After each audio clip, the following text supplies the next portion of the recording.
నమస్తే. Present party మారినటువంటి ఎమ్మెల్యేలపైనే హాట్గా చర్చ నడుస్తూ ఉన్నది. పార్టీ మారినటువంటి ఒక పక్కన కాంగ్రెస్ పార్టీలో బీఆర్ఎస్ పార్టీ బీఫామ్ పైన గెలిచి కాంగ్రెస్ పార్టీలో చేరినటువంటి ఎమ్మెల్యేలు ఎవరైతే ఉన్నారో 10 మంది ఎమ్మెల్యేలు మేము పార్టీ మారలేదు, మేము బీఆర్ఎస్ పార్టీలో ఉన్నాం అన్నటువంటి స్టేట్మెంటు స్పీకర్ దగ్గర ఇచ్చినట్టుగా తెలుస్తూ ఉన్నది. మరి రాజ్యాంగాన్ని పట్టుకొని రాష్ట్రాలన్నీ తిరుగుతున్నటువంటి రాహుల్ గాంధీ ఓట్ చోరు గురించి మాట్లాడుతూ ఉన్నారు, కానీ ఎమ్మెల్యేల చోరు గురించి ఎందుకు మాట్లాడట్లేదు, సిగ్గుపడాలి అని చెప్పేసి కేటీఆర్ చేసినటువంటి వ్యాఖ్యలు కొంత వైరల్గా మారినాయి. మరో పక్కన కాంగ్రెస్ పార్టీలోనే మంత్రిగా ఉన్నటువంటి జూపల్లి కొన్ని హాట్ కామెంట్ నిన్న చేసిండు. సో నేను గెలుస్తానో లేదో తెలియదు, ఒకవేళ నేను గెలిచినా కాంగ్రెస్ పార్టీ అధికారంలోకి వస్తుందో రాదు అన్నటువంటి వ్యాఖ్యలు చేసిండు. సో కాంగ్రెస్ పార్టీ 2 సంవత్సరాలు పూర్తి కాకముందుకే ప్రజల నుంచి తీవ్రమైనటువంటి వ్యతిరేకత కనబడతా ఉన్నది. నిరుద్యోగులు కావచ్చు, రైతులు కావచ్చు, మిగతా కుల సంఘాలు కావచ్చు. సో ఈ అన్నిటి పట్ల ఒకసారి మాట్లాడేటువంటి ప్రయత్నం చేద్దాం. మనతో పాటు సీనియర్ స్పోక్ పర్సన్ అయినటువంటి చరణ్ కౌశిక్ యాదవ్ ఉంది. అన్న నమస్తే. నమస్తే. సో మీ పార్టీ పైన అంటే 2 సంవత్సరాలు పూర్తి కాకముందుకే అన్ని వర్గాల నుంచి కొంత తీవ్రమైనటువంటి వ్యతిరేకత కనబడతా ఉన్నది. ముఖ్యంగా బీసీలు కావచ్చు, రైతులు కావచ్చు, నిరుద్యోగులు కావచ్చు. సో ఈ విధమైనటువంటి వ్యతిరేకత ప్రధానమైనటువంటి కారణం ఏంటి? కాంగ్రెస్ పార్టీ ఇప్పటికే ఇచ్చినటువంటి హామీలు నెరవేర్చడంలో విఫలమైపోయింది అన్నటువంటి ఆ అంశాన్ని చాలా మంది ప్రజలు చెప్తా ఉన్నటువంటి మాట. దీనికి ఏ సమాధానం చెప్తారు? అంటే బీఆర్ఎస్ ప్రభుత్వం ఆయనలో ఆనాడు ప్రజాస్వామ్యం బతికుండలేదు. అదే కాకుండా నిర్బంధాలతో కూడిన తెలంగాణను వాళ్ళు పరిపాలించారు కాబట్టి ఎవరికి స్వేచ్ఛ లేదు. ఎందుకంటే మీడియా మీద ఆంక్షలు ఉన్నాయి. ఇందిరా పార్క్ దగ్గర ధర్నా చేసుకునే అవకాశమే లేదు. అసెంబ్లీలో ప్రతిపక్ష పార్టీలకు సంబంధించిన ఎమ్మెల్యేలకు మాట్లాడే అవకాశం లేదు. ప్రగతి భవన్లోకి ఎవరి ప్రవేశం లేదు. ముఖ్యమంత్రిగా ఎవరిని కలిసే అవకాశమే లేదు. కాబట్టి ఆనాడు నిర్బంధాలతో కూడిన తెలంగాణ కాబట్టి ఆనాడు ఏం జరుగుతుందో ప్రజలకు వాస్తవ విషయాలు తెలియలేదు.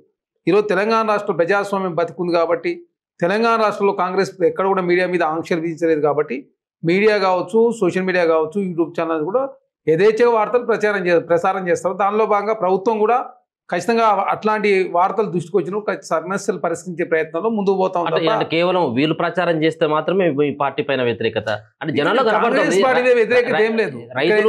రైతుల విషయం మీరు చూసుకోవచ్చు. తెల్లారులేస్తే పచ్చి బూతులతో రెచ్చిపోతున్నారు. రైతులకు సంబంధించి ఇష్యూ ఎవరిది? అది రాష్ట్ర ప్రభుత్వానికి ఏమైనా సంబంధం ఉందా? 10 లక్షల మెట్రిక్ టన్నులు కావాలని చెప్పేసి రాష్ట్ర ప్రభుత్వం కేంద్రానికి ప్రపోజల్స్ పంపింది. కేంద్రము లాస్ట్ ఇయర్ సంబంధించినట్టు 1,10,000 మెట్రిక్ టన్నులు కావచ్చు, మిగతా ఏదైతే పెండింగ్ ఉందో అది ఇవ్వాలి. కానీ 6 లక్షల మెట్రిక్ టన్నులు మాత్రం ఇచ్చి 1,10,000 అంటే 7 లక్షల మెట్రిక్ టన్నులు ఇచ్చి ఇంకా 3 లక్షల మెట్రిక్ టన్నులు ఇవ్వకపోవడం మూలంగా ప్రధానంగా తెలంగాణ కాదు, దేశవ్యాప్తంగా అన్ని రాష్ట్రాలు ఇదే ఇబ్బంది జరుగుతుంది. ఆంధ్ర రాష్ట్రంలో కూడా ఇదే పరిస్థితి. వాళ్ళు భారతీయ జనతా పార్టీ నాయకులు చెప్పేది ఏంటంటే రఘునందరావు గారు కావచ్చు, సంజయ్ గారు కావచ్చు, కిషన్ రెడ్డి గారు, యుక్రెయిన్ అదేవిధంగా రష్యా వార్ కావచ్చు, సింధూర్ ఆపరేషన్ ద్వారా పాకిస్తాన్ ఇండియా వార్ కావచ్చు, దీని ద్వారా విదేశాల నుంచి రావాల్సిన యూరియా కొరత ఏర్పడింది. దాంతో అన్ని రాష్ట్రాలకు సప్లై చేయలేకపోతా ఉందని చెప్పి చాలా స్పష్టంగా వారే వాంగ్మూలం ఇచ్చిన పరిస్థితి. అదే కాకుండా ఇక్కడ రామగుండం వెరీల ఫ్యాక్టరీకి సంబంధించినటువంటి సంవత్సరంలో 40 రోజులు మాత్రం పనిచేస్తూ ఉంది. ఇప్పుడు ఆ ఫ్యాక్టరీ ఎక్కడ కూడా అక్కడ ప్రొడక్షన్ జరుగుతుంది. దాని విషయంలో కూడా నిన్ననే తుమ్మల నాగేశ్వరరావు గారు లాస్ట్ వీక్ ఆల్రెడీ విజిట్ చేసిరు. తర్వాత నేను కేంద్రంలో ఉన్నటువంటి అధికారులు పిలిపించి మాట్లాడారు. ఖచ్చితంగా ఈ 2-3 రోజుల్లో ఈ సమస్యకు మొత్తం పరిష్కారం లభించబోతుంది. ఎందుకంటే లాస్ట్ ఇయర్ కన్నా కూడా ఈ ఇయర్ ఎక్కువ యూరియా వాడకం కావచ్చు, అది దిగుబడి సంబంధించి కావచ్చు. లాస్ట్ ఇయర్ 11 లక్షల అదేవిధంగా యూరియా సంబంధించి టన్నులు 15 లక్షల టన్నులు, ఈ సంవత్సరం 10 లక్షల టన్నులు మెట్రిక్ టన్నులు. ఆ మెట్రిక్ టన్నులో 7 లక్షల మెట్రిక్ టన్నులు మాత్రం రావడం, 3 లక్షల మెట్రిక్ టన్నులు కొరత రావడంతో ప్రధానంగా ఈ సమస్య కూడా 2-3 రోజుల్లో పరిష్కారం లభించబోతా ఉంది. కేంద్ర వైఫల్యం మూలంగా మాత్రమే తెలంగాణ యూరియా కొరత వచ్చింది తప్ప రాష్ట్ర ప్రభుత్వం ఎక్కడ కూడా కొరత సృష్టించలేదు. కేంద్రం ఒకవేళ కనుక కేంద్ర నిర్ణయంతో ఈ విధమైనటువంటి కొరత వచ్చినప్పటికీ సో ఈ యొక్క దెబ్బ రానున్నటువంటి రోజులలో స్థానిక ఎన్నికల్లో కాంగ్రెస్ పార్టీ పైన పడదా? అంటే ఇప్పుడు కాంగ్రెస్ పార్టీ తప్పు చేసి ఉంటే, లేదు కాంగ్రెస్ పార్టీ ప్రపోజల్ పెట్టకపోయి ఉంటే, లేదు కాంగ్రెస్ పార్టీ కేంద్రంలో ఉన్నటువంటి నడ్డా గారిని భారతీయ జనతా పార్టీ అధ్యక్షుడు వాళ్ళే ఫర్టిలైజర్ మినిస్టర్ వారిని కూడా ముఖ్యమంత్రి గారు కావచ్చు, మంత్రులు స్వయాన కలిసి తెలంగాణ సంబంధించినటువంటి యూరియా విషయంలో పార్లమెంట్లో ఎంపీల పూర్వం కన్వీనర్ మల్లురవి గారు కావచ్చు, చామల కిరణ్ కుమార్ రెడ్డి గారు కావచ్చు, ఆ యూరియాకు సంబంధించిన కొరత ఉంది, తెలంగాణకు అత్యధికంగా యూరియా కావాలని చెప్పేసి కేంద్రాన్ని రిక్వెస్ట్ చేసిన సందర్భం పార్లమెంట్ వెలుపల ధర్నా చేసిరు. దానికి ప్రియాంక గాంధీ గారు మద్దతు ఇచ్చారు. కానీ బీఆర్ఎస్ పార్టీ సంబంధించి 4 మంది ఎంపీలుంటే ఒక్కరు కూడా యూరియా గురించి మాట్లాడిన సందర్భం లేదా ఆ ధర్నాలో వాళ్ళు భాగస్వాములు కాలే. ఇక భారతీయ జనతా పార్టీకి సంబంధించి 8 మంది ఎంపీలు, 2 కేంద్ర మంత్రులు, 1 రాజ్యసభ సభ్యులు తెలంగాణకు యూరియా తెప్పియడంలో వాళ్ళు విఫలమయ్యారు. రాష్ట్ర ప్రభుత్వం తప్పు లేకున్నా రాష్ట్ర ప్రభుత్వాన్ని తప్పుగా చూపించే ప్రయత్నం బీఆర్ఎస్ పార్టీ చేస్తూ ఉంది. యూరియా విషయంలో కేంద్రం ఇవ్వాలి, అదేవిధంగా రాష్ట్రం మాత్రమే యూరియా ఇచ్చిందని రాష్ట్రము రైతులకు చేరవేయాలి. ఓకే. ఈ బాధ్యతలు ఎక్కడ కూడా కాంగ్రెస్ ప్రభుత్వం కానీ, వ్యవసాయ శాఖ మంత్రి కానీ, అధికారులు కానీ, రేవంత్ రెడ్డి కానీ, పార్లమెంట్లో ఉన్నటువంటి ఎంపీలకు తప్పు లేకున్నా కూడా కాంగ్రెస్ పార్టీ ఆపాదించే ప్రయత్నం బీఆర్ఎస్ పార్టీ చేస్తాం. తెలుసు రైతులకు, అవేర్నెస్ ఉన్నట్టు రైతులందరూ కూడా యూరియా ఎక్కడి నుంచి వస్తుందనేది చాలా స్పష్టంగా వారికి కూడా తెలుసు. కాబట్టి ఇది ఎన్డీఏలో ఉన్నటువంటి చంద్రబాబు నాయుడు ఆంధ్ర రాష్ట్రం కూడా యూరియా కొరత ఉన్నది, ఓకే. మహారాష్ట్ర ఉన్నది, రాజస్థాన్ ఉన్నది, హర్యానా ఉన్నది, అన్ని ఇంకోటి ఇక్కడికి ట్రాన్స్పోర్ట్ కూడా 24 గంటలు పడుతుంది రైల్వే రావడం. ఇప్పుడు ఆ భారతీయ జనతా పార్టీ రాష్ట్ర అధికారుల రాష్ట్ర హర్యానా కావచ్చు, రాజస్థాన్లో వాళ్ళు త్వరితగతిని తీసుకుపోతా ఉన్నారు. కాబట్టి ఇవన్నీ కూడా రకరకాల టెక్నికల్ ప్రాబ్లమ్స్ రావడంతో మాత్రమే రైతులకు సంబంధించిన యూరియా కొరత ఏర్పడడం మాట వాస్తవం. దానికి కాంగ్రెస్ పార్టీగా చింతించారు. ఖచ్చితంగా ఏర్పాట్లు కూడా జరుగుతూ ఉన్నాయి. ఖచ్చితంగా ఈ 2-3 రోజుల సమస్య పరిష్కారం లభించబోతా ఉంది. సో పార్టీ మారినటువంటి ఎమ్మెల్యేల గురించి మాట్లాడుకోవాల్సిన అవసరం ఉంది. నిన్న రాహుల్ గాంధీని ఉద్దేశిస్తూ కేటీఆర్ కొన్ని వ్యాఖ్యలు చేయడం జరిగింది. సిగ్గుండాలి, సిగ్గుపడవు అన్నటువంటి ఒక వ్యాఖ్యలు కూడా చేయడం జరిగింది. అంటే రాజ్యాంగాన్ని చేతిలో పట్టుకొని సో ఓట్లు దొంగతనం అయిపోయినాయి, ఓట్ల చోరీ అయిపోయింది, కానీ మరి ఇక్కడ ఎమ్మెల్యేల చోరీ అయిపోయింది కదా, మరి దీని గురించి ఎందుకు మాట్లాడవు అని చెప్పేసి కేటీఆర్ గారు రాహుల్ గాంధీ గారు అనే ముందు మీ తండ్రికి సిగ్గుండాలని చెప్పి మాట్లాడాలి. మీ తండ్రికి సిగ్గుండాలా, మీకు కూడా సిగ్గుండాలి కదా. తెలంగాణ సమాజానికి క్షమాపణ చెప్పాలా. మీరు చేసింది ఏంది? ఏదో శుద్ధపుత ఏదో బీఆర్ఎస్ పార్టీ ఏదో తప్పులే చేయనట్టు వాళ్ళు ఏదో ఎవరిని జాయిన్ చేసుకుని మాట్లాడితే ఎవరు నమ్ముతారా? కేటీఆర్ గారు సిగ్గుపడాలా. కేటీఆర్ గారు సిగ్గుందా చెప్పి ముదిగాల కేసీఆర్ గారిని అడగాల. మీరు అదే ఫామ్ హౌస్ పోయి ధర్నా చేయ మరి ముదిగాల కేసీఆర్ గారు ఎందుకు ఇట్లా చేసినావు? మీరు ప్రతిపక్షంలో ఉన్నప్పుడు ఒక్కరు కాదు ఇద్దరు 64 మంది జాయిన్ చేసుకుని మీరు ఒక్కలా ఇద్దరు మీరు జాయిన్ చేసుకుంది. 2014లో మీరు అధికారులకు వచ్చిన తర్వాత మొదటి క్యాబినెట్లో తలసాని శ్రీనివాస్ యాదవ్ గారు టీడీపీని గెలిస్తే మీరు మంత్రి పదవి తీసుకోలే. రెండోసారి 2018లో సబితా ఇంద్రారెడ్డి గారిని కాంగ్రెస్ పార్టీ రాజీనామా చేయకుండా మీరు మంత్రి పదవి తీసుకోలే. మొత్తం కలిసి 3 ఎంపీలు తీసుకున్నారు. దాదాపు 12-13 మంది ఎమ్మెల్సీలు తీసుకున్నారు. తర్వాత 64 మంది ఎమ్మెల్యేలు, ఎంపీలు, ఎమ్మెల్సీలు మీరు తీసుకొని ప్రజాస్వామ్యం లేకుండా చేసింది మీరు. అదే కాకుండా సిఎల్పిని విలీనం చేసుకుంది మీరు, టీడీఎల్పీని విలీనం చేసుకుంది మీరు. కౌన్సిల్లో కావచ్చు, లోక్సభ అదేవిధంగా అసెంబ్లీలో కావచ్చు, టీడీపీ సంబంధించిన ఎంపీ మల్లారెడ్డి గారిని, వైఎస్ఆర్సీపీ సంబంధించిన పొంగులేటి శ్రీనివాసరెడ్డి గారిని, కాంగ్రెస్ పార్టీ సంబంధించిన నాడు ఎంపీగా ఉన్నాడు గుత్త సుఖేందర్ రెడ్డి గారిని, అదే కాకుండా మంత్రులు సబితా ఇంద్రారెడ్డి గారిని, తలసాని శ్రీనివాస్ యాదవ్ గారిని, అందులో చాలామంది విప్పులు ఇచ్చారు మీరు. అదే 64 మంది జాయిన్ చేసుకొని ప్రజాస్వామ్యం లేకుండా చేసి మీరు నీతులు మాట్లాడి తెలంగాణ సమాజం హర్షించారు. కాంగ్రెస్ పార్టీ గురించి మాట్లాడే ముందు మీకు క్షమాపణలు చెప్పి కేసీఆర్ గారికి ముందు ఇంటికి వెళ్ళి ధర్నా చేసిన తర్వాత మాట్లాడి తెలంగాణ సమాజం చేసిన పాపాలని మీరు చేసి కాంగ్రెస్ పార్టీకి ఆపాదించే ప్రయత్నం చేస్తే తెలంగాణ సమాజం హర్షించారు. ప్రజాస్వామ్యం లేకుండా చేసి 88 మంది ఎమ్మెల్యే గెలిచినప్పుడు కూడా కాంగ్రెస్ పార్టీ నుంచి 12 మంది, టీడీపీ నుంచి 2 తీసుకున్నారు. మీరు కాంగ్రెస్ పార్టీ గురించి ప్రేరణ మాట్లాడితే హర్షిస్తారా? మీరు రాజీనామా చేసినా మరి ఎందుకు చేయలేదు మీరు? అదే కాకుండా కాంగ్రెస్ పార్టీ ఇక్కడ 5 సంవత్సరాల కాలం పాటు ఉండాల్సిన ప్రభుత్వం కూర్చే ప్రయత్నం మీరు చేసినప్పుడు కాంగ్రెస్ పార్టీ మాది స్వచ్ఛంద సంస్థ, లేకపోతే మాదేమన్నా మేము స్వచ్ఛందంగా ఏమైనా ప్రజల కోసం ఉన్నటువంటి సంస్థ కాదు కదా. అది మాది పత్తు రాజకీయ పార్టీ. 120 సంవత్సరాల చరిత్ర కలిగిన కాంగ్రెస్ పార్టీ 5 సంవత్సరాల కాలం పాటు ప్రజలకు ఇచ్చిన హామీ నెరవేర్చే ప్రయత్నంలో, విధ్వంసమైన తెలంగాణను అభివృద్ధి పదంలో ముందు తీసుకునే ప్రయత్నంలో కాంగ్రెస్ పార్టీ ముందుకు పోతా ఉంది. మీరు 10 సంవత్సరాల కాలంలో తెలంగాణను లూటీ చేసి, ఆగమంగా చేసి, అప్పలపాలు చేసి, అవినీతి చేసి, ప్రజాస్వామ్యం లేకుండా చేసి తెలంగాణ రాష్ట్ర పార్టీ ప్రేమల పాటు మీరు మాట్లాడితే తెలంగాణ సమాజం హర్షించే కీదరించుకుంటారు. కేటీఆర్ గారిని చూసి కల్వకుంట్ల కవిత గారి ప్రశ్నలు సమాధానం చెప్పలేక చెల్లెని ఓదార్చలే నువ్వు కాంగ్రెస్ పార్టీ గురించి మాట్లాడితే ఎవరు నమ్ముతారా? అదే కాకుండా కల్వకుంట్ల కవిత గారు చెప్పిన కాలేజీలో అవినీతి చేసిండు హరీష్ రావు గారు. అదే కాకుండా గ్రీన్ ఇండియా ఛాలెంజ్ కావచ్చు, ఇసుక మాఫియాకు సంతోషరావు గారు పాల్పడ్డారు. ఫోన్ ట్యాపింగ్ హరీష్ రావు గారు, కేటీఆర్ గారు, హరీష్ రావు గారు, సంతోష్ రావు గారు, శ్రవణ్ గారు చేసి కల్వకుంట్ల కవిత గారు మాట్లాడారు. బీఆర్ఎస్ పార్టీ భారతీయ జనతా వాళ్ళు మెర్జీ చేసే ప్రయత్నం చేసిందని చెప్పి కల్వకుంట్ల కవిత గారు మాట్లాడారు కదా. ఆ ప్రశ్న సమాధానం చెప్పు దమ్ముంటే. దానికి సమాధానం చెప్పలేక, ఆ ప్రశ్నల సమాధానం చెప్పలేక కాంగ్రెస్ పార్టీ విమర్శిస్తే ఎవరు నమ్ముతారా? మేము మీరు చేసింది ఏంది? మీరు చేసింది ఏమన్నా ప్రజాస్వామ్యబద్ధంగా ఏదో బీఆర్ఎస్ పార్టీ ఉన్నట్టు, ఆనాడు ఏదో మీడియాకు స్వేచ్ఛ ఇచ్చినట్టు, మీడియా మీద ఆంక్షలు విధించారు మీరు. TV9, AP9 బ్యాన్ చేసారు. V6 వెలుగును 1 month పాటు బ్యాన్ చేసిన వాళ్ళు మీరు. ఇందిరా పార్క్ దగ్గర ధర్నా చౌక్ తీసేసిన వాళ్ళు, ప్రగతి భవన్లో ఎవరు రానియని వాళ్ళు, అదేవిధంగా కాకుండా సీఎం ఎవరిని గెలవకుండా, మంత్రులు గల అపాయింట్మెంట్ ఇవ్వకుండా ప్రజాస్వామ్యం కూని చేసి మీరు బీసీని అవమానించి బీసీ పార్టీ నుంచి పంపించిన డి శ్రీనివాస్ గారిని, నరేంద్ర గారిని, ఈటల రాజేంద్ర గారిని, విజయశాంతి గారిని ఇట్లా చెప్పుకుంటూ పోతే బీసీల సమయం 34% రిజర్వేషన్ 23% కుదించారు. దాంతో 12,000 మంది బీసీలకు వార్డు మెంబర్లు, సర్పంచ్లు, ఎంపీటీ, జడ్పీ అయ్యే అవకాశాన్ని కోల్పోయారు. 2 సార్లు మీ ఆయనలో ఎలక్షన్ జరిగితే 24,000 మంది బీసీలకు అన్యాయం జరిగింది. మీరేదో కాంగ్రెస్ పార్టీ మాట్లాడితే తెలంగాణ సమాజం నమ్ముతారా? మిమ్మల్ని విశ్వాసంలో తీసుకుంటలేరు కాబట్టి బీఆర్ఎస్ పార్టీ పార్లమెంట్లో ప్రాతినిధ్యం లేని పరిస్థితి, కనీసం గ్రాడ్యుయేట్ టీచర్ ఎలక్షన్లో పోటీ చేయలేని పరిస్థితి, కంటోన్మెంట్లో 3వ ప్లేసు, రేపు జూబ్లీస్లో కూడా బీఆర్ఎస్ పార్టీ ఓడిపోతాం. సో ఇప్పుడు పార్టీ మారినటువంటి ఎమ్మెల్యేలు కనీసం నేను కాంగ్రెస్ పార్టీ ఎమ్మెల్యేను అని చెప్పుకోలేనటువంటి ఒక దుస్థితిలో ఉన్నారు. దుస్థితి ఏం కాదు ఇది. అంటే మేము బరాబరి పోయినాం, మేము 3 రంగుల కండువ కప్పుకున్నాం, మేము 30 రంగుల కండువ కప్పుకున్నాం, అదెందుకు మేము బాధ్యతగా మేము కాంగ్రెస్ పార్టీలో చేరినామని చెప్పేసి ఎందుకు చెప్పలేదు? అంత అవసరం ఏముంది? మీరు రాజకీయం చేసిరు 10 సంవత్సరాలు, మేము రాజకీయమే చేస్తాం. మాది స్వచ్ఛంద సంస్థ కాదు, మాది 10 రాజకీయ పార్టీ. మీ పార్టీ ఏర్పడి 23 సంవత్సరాలు, మా పార్టీ 120 సంవత్సరాలు అయింది. మాకు తెలియదు ఏం చేయాలని. వాళ్ళు మీ పార్టీ ఎమ్మెల్యేలు మిమ్మల్ని ఓడించి రేవంత్ రెడ్డి తెలంగాణ రాష్ట్ర అధికారం తీసుకొచ్చింది కదా. మీరు విర్రవియ్యరు 10 సంవత్సరాల కాలం పాటు. తెలంగాణ రాష్ట్రం విర్రవిగి మాకు ఎదురు లేదని చెప్పేసి తెలంగాణ రాష్ట్రంలో లూటీ చేసిరు కదా. తెలంగాణ రాష్ట్రంలో ప్రతిపక్ష నాయకులందరూ జైలుకు పంపి ప్రజాస్వామ్యం లేకుండా చేసి అసెంబ్లీ అవకాశం ఇవ్వకుండా ఎవరైనా చనిపోతే కూడా ఓనాడు చనిపోయిన కుటుంబాలను ఎమ్మెల్యే పెట్టేవాళ్ళు. మీరు పీజీఆర్ గారు చనిపోతే మీ బీఆర్ఎస్ పార్టీ ఆనాడు టీఆర్ఎస్ పార్టీ పోటీ చేస్తుంది. ఖైరతాబాద్ 2009లో, 2014లో రామరెడ్డి వెంకరెడ్డి గారు చనిపోతే అక్కడ పోటీ చేస్తారు. అదే కాకుండా నారంగేల్లో కాంగ్రెస్ పార్టీకి సంబంధించిన అభ్యర్థి పటోల్లో కిష్టారెడ్డి చనిపోతే అక్కడ పోటీ చేసింది. మీరు ఇప్పుడు జూబ్లీస్లో కాంగ్రెస్ పార్టీ క్యాండిడేట్ పెడితే మాట్లాడితే ఎవరన్నా నమ్ముతారా? ఇప్పుడు ఆ ముగ్గురు 10 మంది ఎమ్మెల్యేలు మీ పార్టీకి సంబంధించిన ఎమ్మెల్యేలేనా? ఏంటండి, ప్రజాస్వామ్యంలో కాంగ్రెస్ ప్రభుత్వం కూల్చే ప్రయత్నం చేసినప్పుడు 5 సంవత్సరాల కాలం పాటు ఉండాల్సిన ప్రభుత్వాన్ని మేము ఖచ్చితంగా కాపాడుకుంటామని చెప్పేసి స్వచ్ఛందంగా వాళ్ళు కాంగ్రెస్ పార్టీకి మద్దతు ఇచ్చారు. వాళ్ళు మద్దతు ఇచ్చిన వాళ్ళు మద్దతు తీసుకునే ప్రయత్నాలు కావచ్చు, వాళ్ళు కూడా రాయికి వేయేస్తారు. వాళ్ళు మామూలు అవమానించారు. మీరేమన్నా మీరు తెలంగాణ రాష్ట్రం ఎవరు అవమానించి చెల్లిని అవమానిస్తుంది, తెలంగాణ సమాజాన్ని అవమానిస్తుంది, ఆంధ్ర తెలంగాణ సెంటిమెంట్ తీసుకొచ్చి వారిని అవమానిస్తుంది, మీడియాను అవమానిస్తుంది. ఎవరిని అవమానించారు మీ ఆయనలో? మీరు కండ్ల కావరంతో తెలంగాణ రాష్ట్రం సర్బండ వర్గాలను అవమానించారు. గద్దర్ గారిని అవమానించి 3 గంటల పాటు ఎండలో కూర్చోబెట్టారు. గద్దర్ గారి పేరు మీద నంది అవార్డులు, గద్దర్ గారి జయంతి వర్ధంతి అధికారం నిర్వహిస్తుంది రాష్ట్ర ప్రభుత్వం.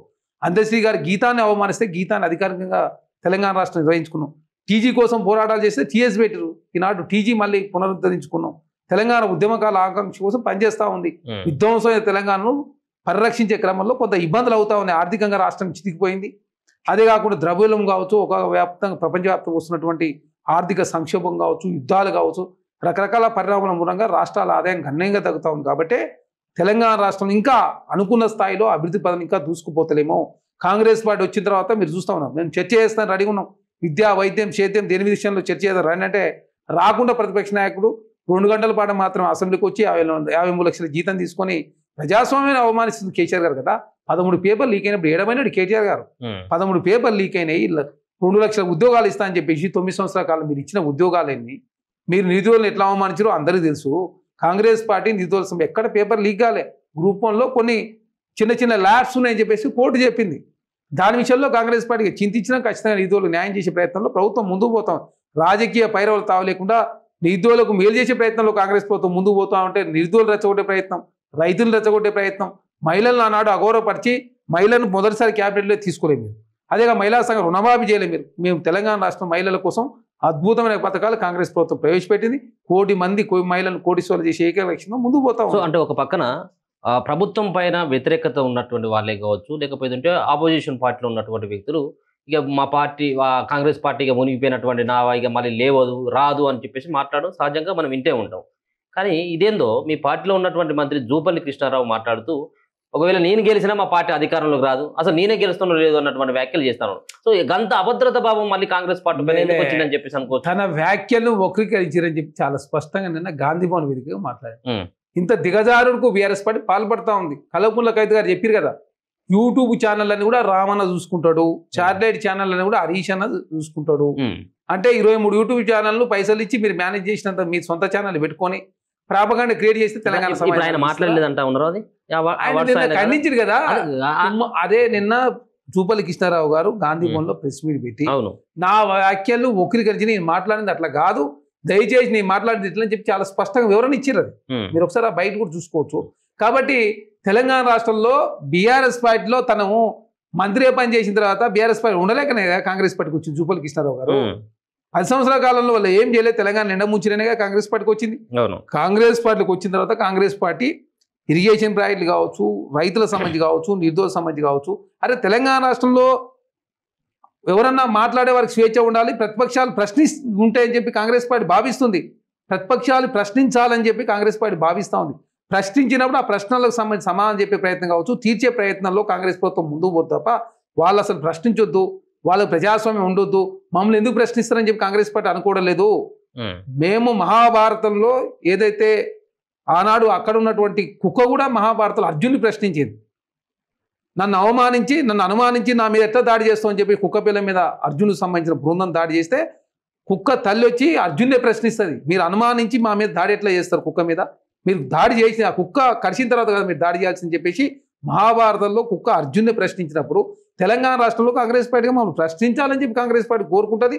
ప్రశ్నించినప్పుడు ప్రశ్నలకు ఆన్సర్ ఇచ్చుడా లేకపోతే ఆ సమస్య పరిస్థితి ప్రయత్నంలో కాంగ్రెస్ ప్రభుత్వం ముందుకు పోతుంది తప్ప భారతీయ జనతా పార్టీ అయినా బీఆర్ఎస్ పార్టీ అయినా భారతీయ జనతా పార్టీ ఏం చెప్తే అంతసేపు మతం పేరు మీద మేము మతం కూడా హిందూయిజం వేరు హిందుత్వం వేరు. హిందూత్వంలో ఏం చెప్తాడు అదేవిధంగా రాముడు కూడా రావణాసుడు మీరు సాయంకాలం అయింది, మీరు అలిసిపోయారు, మీరు యుద్ధం రేపు చేద్దామని చెప్పి రాముడు రావణాసుని కొడతాడు.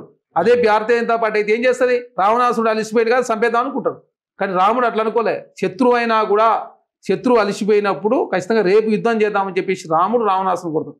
మేము రాముడిలాగా ఉండాలని కాంగ్రెస్ పార్టీ కోరుకుంటాం తప్ప భారతీయ జనతా పార్టీ లాగా వాళ్ళు అలిసిపోయిన వాళ్ళని చంపేద్దాం, మతం పేరు మీద ఓట్లు వేయించుకుందాం, డెవలప్మెంట్ చేయకుండా ఓన్లీ మతం, పాకిస్తాన్, పుల్వామా, బాలాకోట్, లేకపోతే జమ్మూ కాశ్మీర్ స్టోరీ, కేరళ స్టోరీ, అదేవిధంగా ఈదాబ్ అని ఇక రకరకాల దాని మీద రాజకీయం చేసే ఉద్దేశం కాంగ్రెస్ పార్టీ లేదు. డెవలప్మెంట్ జరగాలి, డెవలప్మెంట్ చేసే క్రమంలో అన్నీ ఒకేసారి చేయలేం. ఖచ్చితంగా సాధ్యమైనంత వరకు ప్రజలు మేలు అయ్యే పనులు ప్రతిపక్షమైన అధికార పక్షమైన మీడియా అయినా ప్రజా సంఘాలైనా కూడా ప్రజల మేలు కోసం పనిచేస్తారు కాబట్టి అందరం కలిసి పనిచేసే ప్రయత్నంలో ముందు పోవాలని కాంగ్రెస్ పార్టీ కోరుకుంటాం. దానిలో భాగంగా ప్రజాస్వామ్యయుతంగా మాత్రమే కాంగ్రెస్ పార్టీ ముందుకు పోతా ఉంది. దానిలో భాగంగా యువతను రెచ్చగొట్టే ప్రయత్నం, నిరుద్యోగులను రెచ్చగొట్టే ప్రయత్నం, మహిళలను రెచ్చగొట్టే ప్రయత్నం, రైతులు రెచ్చగొట్టే ప్రయత్నం, మీడియాను రెచ్చగొట్టే ప్రయత్నం కేటీఆర్ గారు చేస్తా ఉన్నారు. కాబట్టి తెలంగాణ సమాజంతో కూడా అప్రమత్తంగానే ఉంది. సో బీజేపీ పార్టీ నాయకులు ప్రధానంగా వాళ్ళు మాట్లాడుతూ ఉన్నది కేసీఆర్ అలాగే రేవంత్ రెడ్డి ములాఖత్ అయిపోయాడు. సో బీఆర్ఎస్ పార్టీ తోటి రేవంత్ లాలూచి పడ్డాడు. అందుకని చెప్పేసి కేసులలో ఎక్కడ కూడా కేటీఆర్ని కానీ కేసీఆర్ని కానీ కాపాడుతుందే రేవంత్ రెడ్డి. దమ్ముంటే గొర్రెల స్కామ్ కావచ్చు, ఫోన్ ట్యాపింగ్ కావచ్చు, మిగతా సంబంధించినటువంటి ఏవైతే విచారణలు ఉన్నాయో అవి సిబిఐకి ఇవ్వండి అని చెప్పేసి కూడా రామచంద్రరావు గారు మాట్లాడుతూ ఉన్నారు, బండి సంజయ్ గారు మాట్లాడుతూ ఉన్నటువంటి పరిస్థితి కనబడతా ఉంది. రామచంద్రరావు గారైనా బండి సంజయ్, రామచంద్రరావు గారు స్వయాన లాయర్. అయోధ్య మీర కేసు ఎన్ని సంవత్సరాలు అయిందండి? 19 సంవత్సరాలు అవుతా ఉంది. ఆ కేసు ఇప్పుడు అతి గతి లేదు, సిబిఐ తీసుకున్నది ఆ కేసు. అన్నవరం సంబంధించి రథం దగ్ధం అయితే సిబిఐకి ఇచ్చిన కేసు ఏమైంది? జగన్మోహన్ రెడ్డి గారు ముఖ్యమంత్రి ఉన్నప్పుడు ఏమైంది ఆ కేసు? మరి దేశంలో చాలా మంది మీద ఈడీ సిబిఐ కేసులు పెట్టి ఏమైనా మరి ఎమ్మడే తేలుతాయి. లల్లు ప్రసాద్ గారి మీద కేసు ఎప్పుడైంది? ఆనాడు యూపీఐలో కేసు అయింది. ఈ రోజు ఇప్పటివరకు ఎంత? దాదాపు 11 సంవత్సరాలు అవుతుంది. అతి గతి ఉందా? అదే కాదు, అశోక్ చౌహాన్ గారు సహార కేసు ఏమైంది? మరి ఇప్పుడు భారతీయ జనతా రాజ్యసభ సభ్యులు లేరా? శుభేంద్ర అధికారి Congress party deputy CM case అయింది. మరి ఇప్పుడు భారతీయ జనతా ముఖ్యమంత్రి లేరా? ఎవరు? హేమంత్ బిశ్వాల్ శర్మ గారు డిప్యూటీ సీఎం ఉన్నాం. శుభేంద్ర అధికారి టీఎంసీలో మంత్రి ఉన్నప్పుడు ఇప్పుడు అదే భారతీయ జనతా తోలేటరు. మరి ఏమైనా కేసులు? భారతీయ జనతా పార్టీ ఏంటంటే రెచ్చగొట్టే ప్రసంగాలు, ప్రజల సెంటిమెంట్ వాడుకునే ప్రయత్నం, అగ్రెసివ్ స్టేట్మెంట్ ఇచ్చి మీడియా అటెన్షన్ డైవర్ట్ చేసే ప్రయత్నం BRS party Bharatiya Janata party చేస్తుంటాయి. అందులో భారతీయ జనతా పార్టీ ఇంకెక్కువ బండి సంజయ్ అయినా రామచంద్రరావు గారు కొత్త బీచ్ గారు పొద్దున్నట్టు ఏదో ఒకటి రోజు ఏదో మాట్లాడాలని చెప్పేసి ఒక అడ్వకేటు న్యాయవాది స్వయాన న్యాయ కోవిదుడు కోర్టులో ఉన్నట్టు వివాదాలు కావచ్చు, సిబిఐ ఈడీ కేసులు ఏమైనా తేలుతున్నాయి? మీరు చెప్పండి. అయోధ్య మీర కేసు ఎందుకు తేలలే?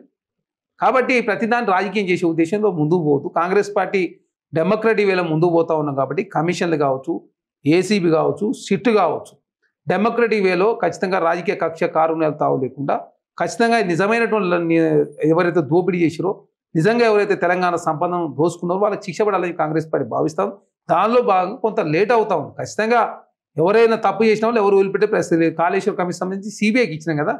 ఇంతకుముందు ఇదే మాట అన్నారు మీరు. అంటే సిబిఐ తోటి విచారణ జరిపితే ఎవరిపైన ఇంతవరకు కేసులు కాలేదు, శిక్షలు పడలేదు అన్నటువంటి అంశం మీరే చెప్తా ఉన్నారు. మరి అట్లాంటిది సిబిఐకి మేడిగడ్డకు సంబంధించినటువంటి ఘోష్ కమిషన్ సంబంధించిన రిపోర్ట్ ఉండగా సో ఎందుకు ఈ కేసును సిబిఐకి మీరు ట్రాన్స్ఫర్ చేశారు? అంటే ఇక్కడ దేశంలో సిబిఐ లాంటి సంస్థ, ఎందుకంటే అంతర్రాష్ట్ర వ్యవహారాలు ముడిపడి ఉంది. మహారాష్ట్ర కావచ్చు, ఆంధ్రప్రదేశ్ కావచ్చు, ఈ గోదావరి వాటర్ సంబంధించి చాలా రాష్ట్రాలు ఉన్నది. అదే కాకుండా కేంద్రంలో ఉన్నటువంటి యాప్కోన్ సంస్థ, చాలా కేంద్ర ప్రభుత్వ సంస్థలు ఉన్నాయి.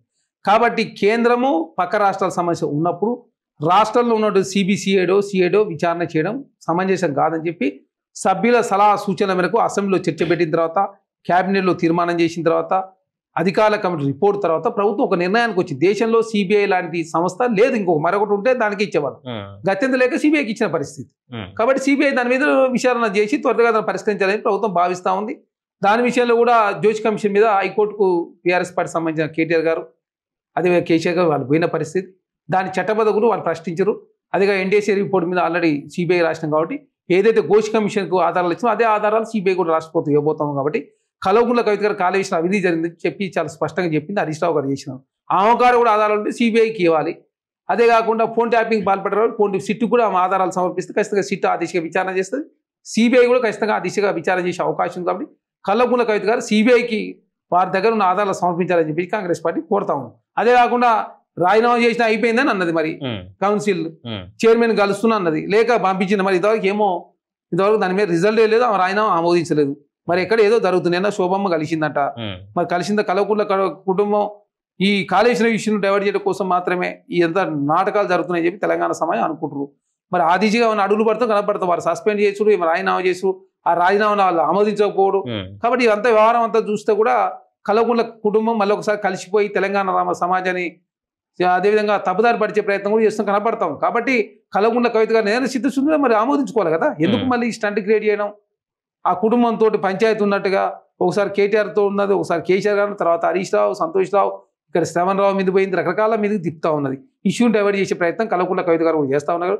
ఆమె చిత్తశుద్ధి నిజాయితీ ఏదైనా ఉంటే సిబిఐకి ఆధారాలు ఇవ్వాలి, అదే ఫోన్ ట్యాపింగ్ వాళ్ళు సిట్టికి ఇవ్వాలా. అదే కాకుండా తన రాజీనామా ఆమోదించుకునే తెలంగాణ సమాజం హర్షిస్తుంది తప్ప అనవసరంగా రాజకీయ స్టాండ్ క్రియేట్ చేసే ప్రయత్నం, కాలేజ్ ఇష్యూ డైవర్ట్ చేసే ప్రయత్నం కల్వకుంట్ల కవిత గారు చేస్తే తెలంగాణ సమాజం హర్షించరు. Right, thank you so much. So మొత్తానికి ఇది పరిస్థితి. కేటీఆర్ ఏదైతే రాహుల్ గాంధీ పైన చేసినటువంటి విమర్శల పట్ల చరణ్ కౌశిక్ గారు అయితే కొంత ఆగ్రహం వ్యక్తం చేస్తూ ఉన్నటువంటి పరిస్థితి కనబడతా ఉన్నది. ముఖ్యంగా ఆ పార్టీకి సంబంధించినటువంటి నేతలకు, కల్వకుంట్ల కుటుంబంలో ఉన్నటువంటి వ్యక్తులకు ఆ విషయంలో మాట్లాడేటువంటి నైతిక హక్కు లేదన్నటువంటి అభిప్రాయాన్ని వ్యక్తం చేసుకుంటుండే కవిత యొక్క రాజీనామా ఇదంతా కూడా కాళేశ్వరం సంబంధించినటువంటి టాపిక్ను డైవర్ట్ చేయడం కోసం మాత్రమే ఆడుతున్నటువంటి డ్రామాగా చూడాలన్నటువంటి అభిప్రాయాన్ని తను వ్యక్తం చేస్తున్నటువంటి సందర్భం కనబడతాం. చూస్తూనే ఉండండి మన తొలి వెలుగు.